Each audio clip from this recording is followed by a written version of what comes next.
Bonjour ou bonsoir à toutes et tous. Je vais proposer ici une correction originale de la leçon 25. En fait, c'est la page 24-25 qui traite des rousserolles de la formation ornitho sur les oiseaux de France 2022-2023. Il y avait deux vidéos. Une sur la rousserolle verderolle, très détaillée, qui parle notamment de son chant, et une sur les autres rousserolles ainsi que les phragmites. Notez qu'il y avait une erreur dans le titre. J'ai laissé le titre de la première, les mésanges à barre à l'air. C'est évidemment les rousserolles qui devaient apparaître, comme je l'ai mis ici sur la page. Ce sont des petites erreurs qui arrivent. Alors, nous allons étudier les réponses, surtout là où il y avait des erreurs. C'est très important de profiter des exercices pour apprendre et aussi pour s'auto-évaluer. C'est pour ça que je fais une vidéo. Cette leçon est particulièrement propice pour votre auto-évaluation. Vous le faites ou vous ne le faites pas, mais si vous suivez attentivement les corrections, vous aurez une véritable évaluation de votre réel niveau en identification des oiseaux. La première étape consistait à identifier la famille. C'est une étape essentielle de la méthode formation ornitho qui permet ensuite d'avoir un cadre limité qui permet alors donc d'identifier éventuellement par élimination. Quand on ne connaît pas la famille de l'oiseau, on est dans le flou. Ici, nous avions 4 oiseaux à identifier, il y a eu des erreurs sur les 4, même si elles étaient minoritaires. Sur les 10 répondants, il y a eu 2 erreurs sur la première, une erreur sur la deuxième, une erreur sur la troisième et 3 erreurs sur la quatrième. Alors sur la première, qui est en acrocéphalidé, on a eu comme réponse Cetidé philoscopidé. Qu'est-ce que ça veut dire? Ça veut dire que c'était en fait une hippolaïs, et on a proposé Pouillot ou Bouscarle. La majorité a trouvé, hein. Je parle de ceux qui se sont trompés. Alors Pouillot, eh bien le critère à regarder était notamment dans la vidéo qui est spécifique sur l'identification des pouillots par rapport aux autres insectivores, que je vous invite à aller revoir si vous n'aviez pas identifié correctement cet oiseau et que vous l'aviez pris pour un pouillot. Eh bien c'est l'absence de noir sur les lores, de noirâtre.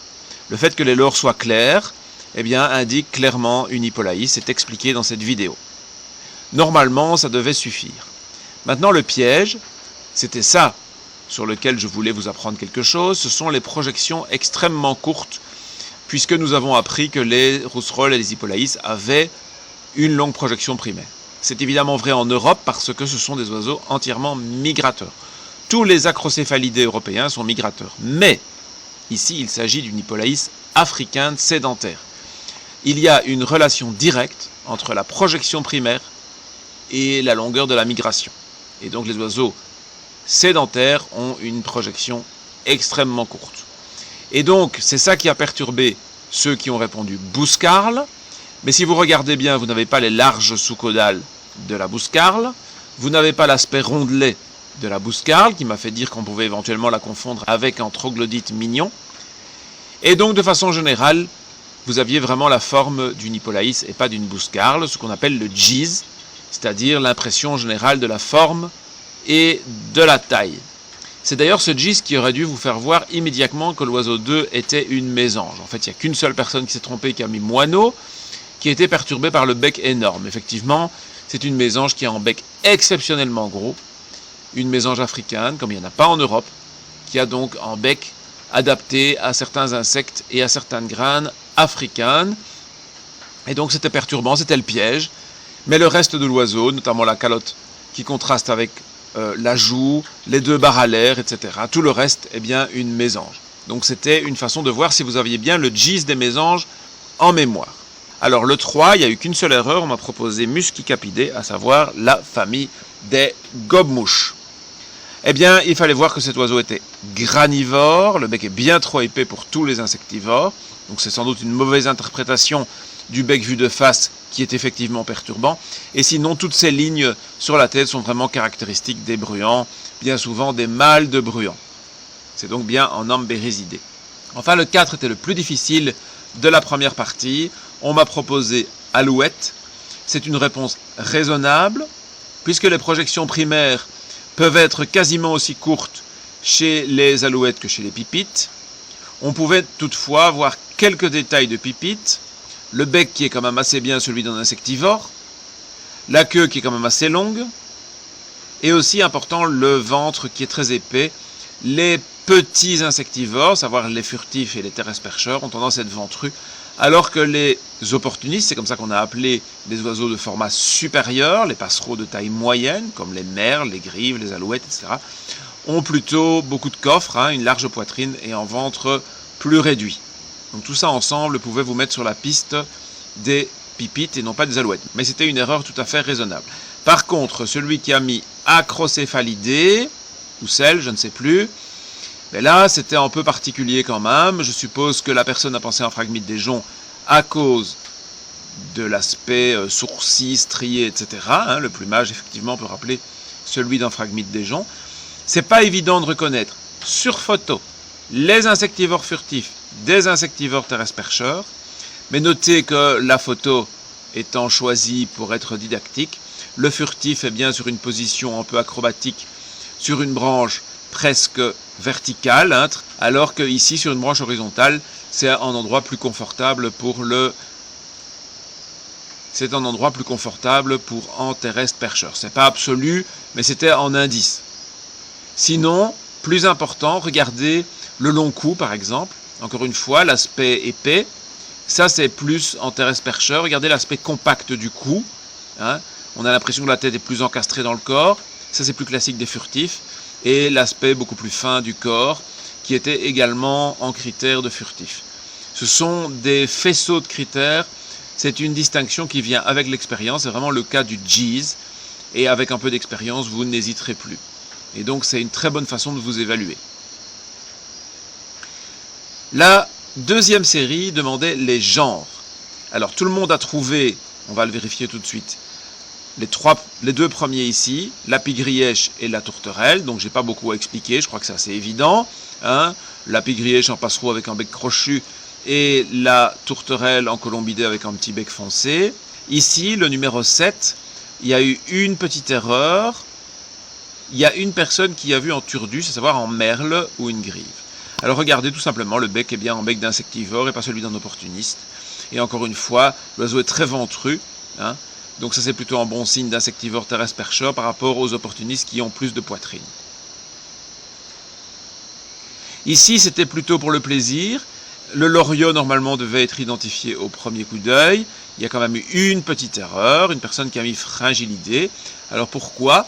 Eh bien parce que c'est une mauvaise interprétation du bec vu de face. Donc c'est difficile pour certaines personnes. Ça mériterait peut-être une petite explication. En bec très long, vu de face, eh bien avec la perspective, il est écrasé. On le voit par exemple très souvent sur les martins pêcheurs et les toucans. Ici en toucan par exemple. Regardez-le de face, regardez-le de profil. Ben oui, de face, on ne voit pas sa longueur, mais on pouvait quand même deviner que c'était un long bec pointu. En tout cas, certainement pas le triangle des granivores. Bon, c'est une petite erreur qui arrive. Tout le monde a trouvé le poulet. L'idée, c'était d'avoir en tête que c'est un oiseau qui est abondant en France, mais il n'est pas sur la liste des oiseaux dans la nature, puisqu'on ne le trouve qu'en captivité. C'est quand même l'oiseau le plus abondant de la planète, qui est du genre Gallus. Voyons maintenant ce qui était le plus difficile, à savoir les espèces. Alors, voyons un petit peu. Tout le monde a trouvé le troglodyte mignon, la panure à moustache, le roitelet triple bandeau. Alors c'est pas mal, parce que la panure ici est bien cachée. Le troglodyte, bon, c'est vrai qu'il n'était pas très difficile, mais c'est quand même bien de l'avoir trouvé. Le roitelet triple bandeau était particulièrement facile, c'était le plus facile de la série, mais vous avez trouvé, donc c'est très bien. C'est bien la preuve que tout le monde a quand même un certain niveau. Il n'y a personne qui a raté l'exercice ici dans les 10 intervenants. Alors, l'oiseau 13, évidemment, vu de dos, dans les roseaux comme ça, était un peu compliqué. On nous a proposé Pouillot siffleur, Pouillot vélos ou phragmite des joncs. C'était en Pouillophytis. Alors, comment est-ce qu'on pouvait l'identifier facilement ? Facilement, ce genre d'oiseau, c'est quand même plutôt rare. En réalité, ce que vous pouvez faire, c'est que vous pouvez agrandir un petit peu la photo. Ça peut vous aider, c'est pas interdit. Alors, qu'est-ce qu'on constate ? Eh bien, on constate qu'on a un pouillot, parce que le bec est très petit. On a le petit sourcil, en plus dans les tons blanchâtres, jaunes, classiques des pouillots. Et on a une projection primaire qui est encore écrasée, c'est le même problème qu'avec le bec du loriot plus haut. Mais évidemment, les tertiaires sont écrasées aussi. Et si vous regardez bien, elles sont plus courtes, les primaires sont plus courtes que les tertiaires, mais pas tellement. Donc on a une projection de l'ordre de 80-90%, c'est bien une projection de Puyo Phytis. Alors Phragmite des joncs, non, puisqu'il est rayé sur le manteau, c'est pas le cas ici. Le Puyo siffleur aurait une gorge bien jaune et un ventre bien blanc, c'est pas le cas ici. Et le Puyo véloce aurait une projection beaucoup plus courte, mais il faut reconnaître que c'était une distinction difficile ici du Puyo véloce et du Puyo Phytis. Ça, je dois dire que c'est une erreur tout à fait pardonnable d'y avoir vu en Puyo véloce. Alors, la 14, il y a eu 2 erreurs, mais c'est raisonnable, c'était en piège, la bergeronnette printanière, on m'a dit Lucinio à la moustache et Trachémoteux. Alors, il fallait voir ici que, regardez bien, il y a 3 tertiaires. On voit les 3 tertiaires, il n'y a rien qui dépasse, pas de projection primaire. On a donc un Motacilidé, famille des pépites et bergeronnettes, et avec une telle longue queue, c'est une bergeronnette. Mais je reconnais que c'était en piège dans les roseaux, dans une leçon sur les rousserolles. Sinon, la longue queue en soi aurait dû vous mettre sur la piste, parce que ni la lucignole ni le trachémoteux ne peuvent avoir de queue pareille. En plus, le trachémoteux ne faisait pas partie des exercices.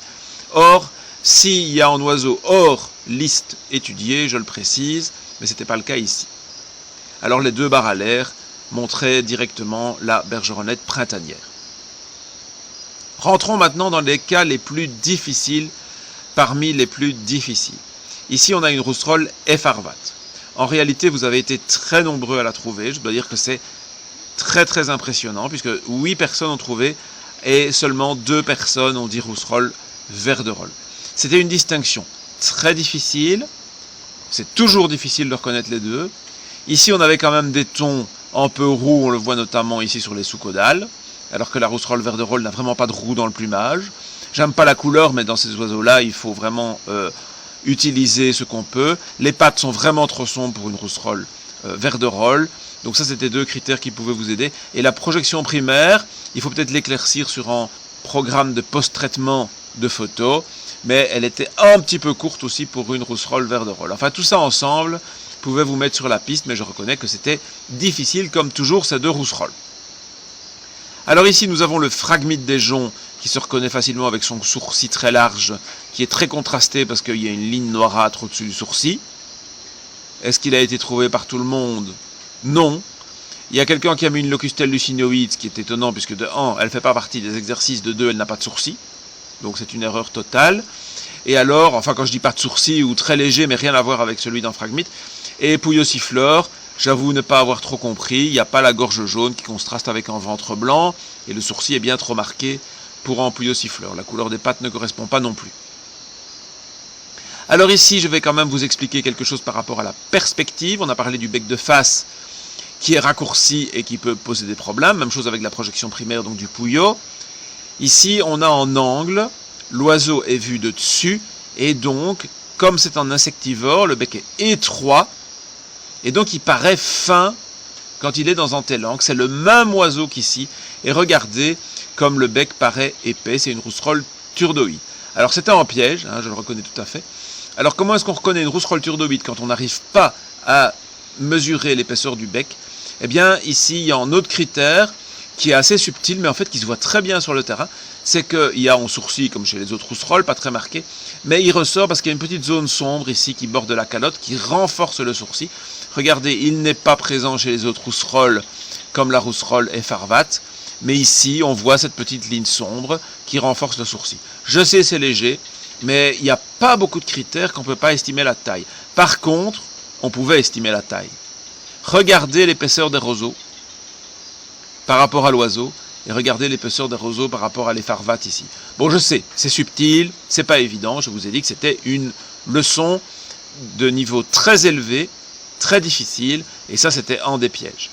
Alors, pour terminer, j'espérais piéger certaines personnes qui auraient pu voir une rousserolle avec la fauvette grisette, mais les rousserolles ont souvent du roux dans l'aile, hein, mais c'est tout le plumage alors qui est roux, comme ici chez la rousserolle turdoïde, hein, qui est un oiseau assez chaud, et ici il y a un contraste.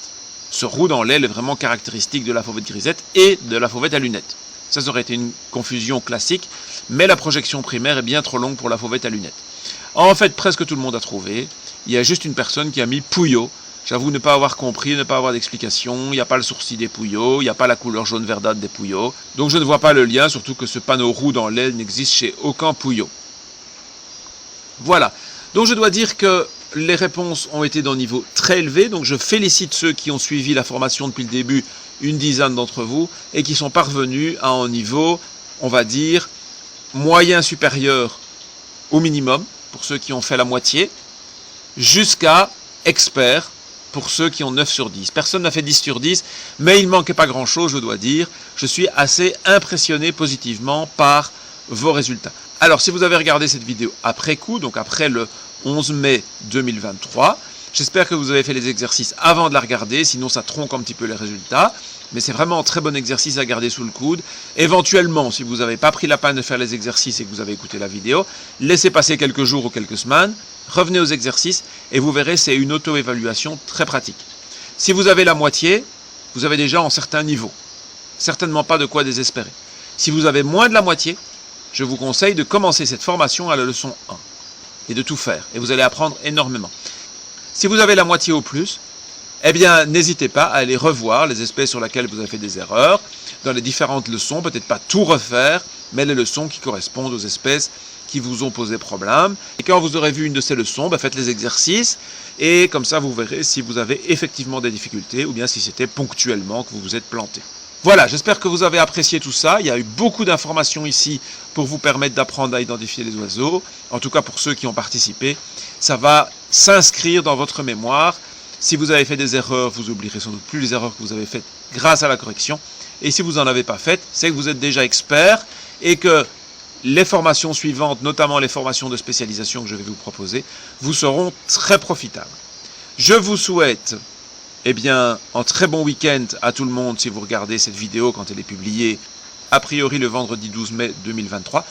Quoi qu'il en soit, je vous souhaite de bonnes observations, de bien profiter de nos formations, de nos réseaux sociaux. Merci pour votre fidélité pour ceux qui nous regardent régulièrement. Merci pour votre aide pour ceux qui nous soutiennent financièrement. Et je vous dis à très bientôt.